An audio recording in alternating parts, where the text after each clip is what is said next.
Hey guys, I'm Dan aka Wolf, and we will be diving headlong into the symbolism of exactly what the little girl clicker represents in this episode, along with full spoilers for episode 5 and this section's counterpart in the video game narrative. So turn back now or forever hold your peace. Holy cow. I don't know about you guys, but this episode straight up bloater charged into my emotions and ripped my heart clean out of my body. Lamar Johnson's performance as Henry and Keivonn Woodard's performance as Sam, combined with Pedro and Bella continuing to knock it out of the park, had me feeling high highs and devastating lows in this perfect re-envisioning of the events in Pittsburgh, now of course reframed as Kansas City. I love that we get more of Jeffrey Pierce's character Perry, that we get to visit the underground layer of Ish, my favorite The Last of Us side story of all time. We get to see Ellie and Sam bonding in a way that matched my feelings from the game while offering something special and its own. I love that we get to revisit Sniper Alley straight from the game, though a nighttime version, and a microscopic part of me was heartbroken that we didn't hear.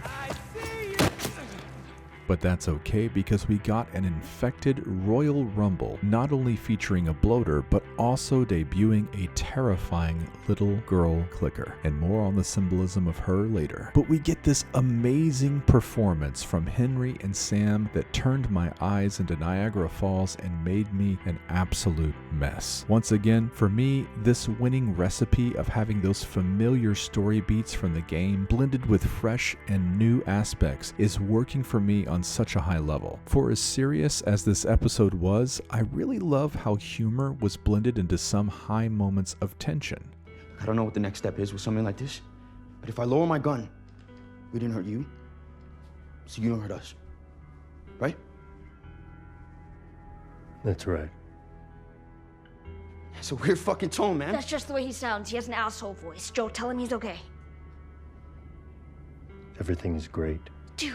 From the writing to the performances, being able to communicate humor while simultaneously maintaining tension is no easy task. And speaking of blending of the elements, I love how we continue to see this nuanced, more tender side of Joel that is something of a departure from how he is at this point in the video game narrative. It's touching to continue to see, and Pedro has done an outstanding job of towing that line between grizzled asshole and showing us some of that subtle sympathy here and there for Ellie and Sam, and eventually even Henry. And the scene with Joel coming up on the sniper and pleading with him not to force his hand reminded me of a similar emotional scene from True Detective Season 3 that it may have in fact been an homage to. By the way, all 3 seasons of True Detective are great companion pieces to The Last of Us in their exploration of plumbing the depths of human darkness, so check those out if you haven't already. And I just can't get over how much I really enjoyed Lamar Johnson's performance as this version of Henry in every single scene he was in. From channeling his survivor's guilt about turning in a very great man to selling us this older brother who tenderly loves and looks after Sam, the devastation he shows us in the end is real and powerful, and his performance absolutely gutted me in the best way possible.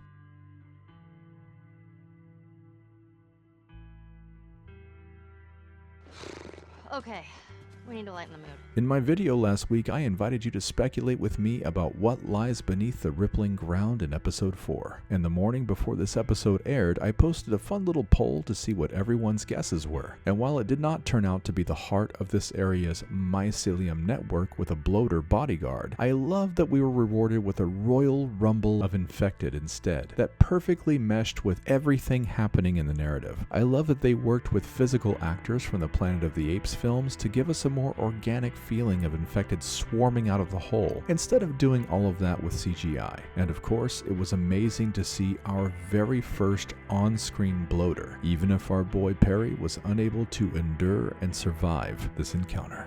And because the episode is called Endure and Survive, let's talk about Savage Starlight in this episode. I love that it was featured and that it was used as one of the many ways Ellie and Sam bonded during their time together. It was cool that the issue Sam has is Accretion, issue number 6, which can be found in the hotel lobby in Pittsburgh in the game, an hour or more of gameplay just before you meet Henry and Sam. I found it interesting that Ellie tells Sam that she has issues 4, 5, 6, and 11. She is referencing random issues issues that can be found throughout the game's narrative, including issues towards the end, which seems like a lost opportunity for a very good Easter egg. In my view, it would have been very cool if she had referenced having the issues that you can collect up to the point of meeting Sam. Then Sam could mention that he has the issues that you can discover during your time in Pittsburgh while you are traveling with Henry and Sam. Instead, just like Ellie's, the ones he claims to have in the show are indeed seemingly from random portions of the game. It's not a criticism per se, in as much as it just seems like a lost opportunity for a really good Easter egg. But given the quality of everything else they have on their shoulders to serve us such a monumental experience, I really hate even mentioning this because it's just complete nitpicking at the highest nerd level. I did love that we get to hear Henry and Joel actually say the words endure and survive, and I can only surmise that Neil was taking a dig at himself by having them criticize the phrase as redundant, because in my view,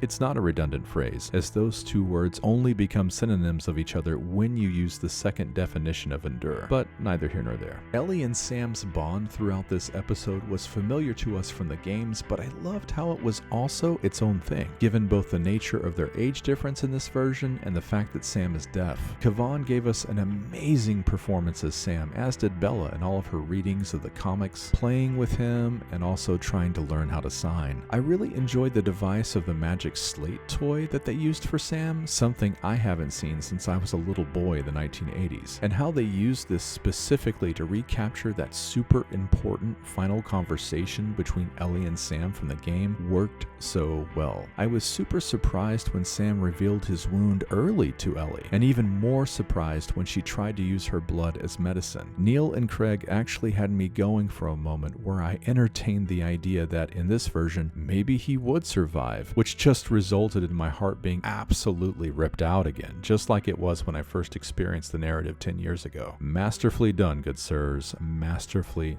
done. I also love how it comes full circle that the only reason Kathleen meets her demise is because she chooses revenge over protecting her community. She had fair warning of the threat, and despite Perry's protest, she pursued Sam and Henry instead. In addition to being absolutely amazing that we get to see our first child clicker in the form of the little girl, I found it interesting that symbolically, the little girl is actually a metaphorical stand-in for Sam. Not only does she show us what an evolved version of Sam might have looked like if Henry hadn't shot him, the child clicker almost kills Ellie just as the infected Sam almost kills Ellie. The fact that this version of Sam is 8 years old and a child, as opposed to him being 13 years old in the video game, hits the one-to-one symbolism to the little girl clicker more directly. But most importantly, the child clicker is what kills Kathleen, which is a metaphor of Kathleen's blind pursuit of the child Sam and his protective brother Henry. And Kathleen's haunting words about children dying every day make her death at the hands of a dead child all the more chilling and impactful. We know that Henry and Sam are a mirror of Joel and Ellie, meaning that like Joel, Henry is this protective paternal figure who is willing to go to any lengths to protect his younger, vulnerable loved one. But the beautiful duality is that on the flip side, Kathleen is also a mirror to Henry and Sam, inasmuch as we could choose to look at her as a dark, vengeful version of Sam if he were decades older and if someone had killed Henry. That really hits home in the scene with her and Perry when she is visiting her childhood bedroom and reminiscing about how her older brother always made her feel safe and did everything he could to protect her. But Kathleen is something so much more than all of this. But before I dive into the last portion about Kathleen, spoiler warning, I am about to discuss major plot points that not only inform how Season 1 will end, but that also includes major irreversible spoilers for The Last of Us Part 2, which will be the equivalent of spoiling a major part of Season 2 for you. So stop the video now to remain spoiler-free for everything that is to come.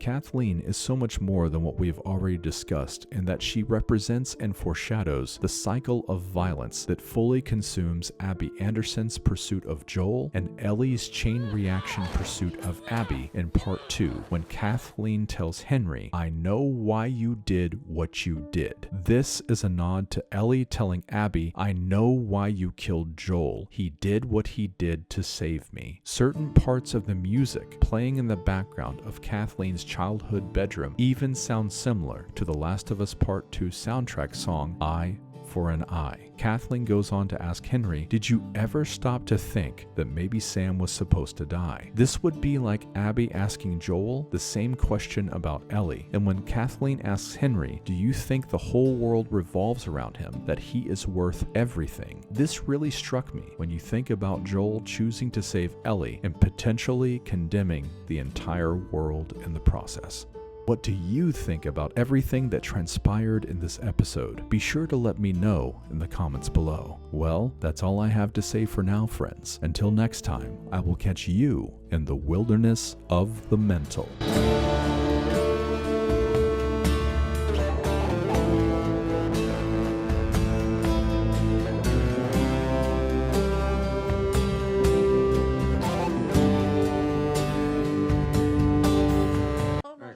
Ow. A blueberry hurt you? It's been a while since that boy even cracked a smile.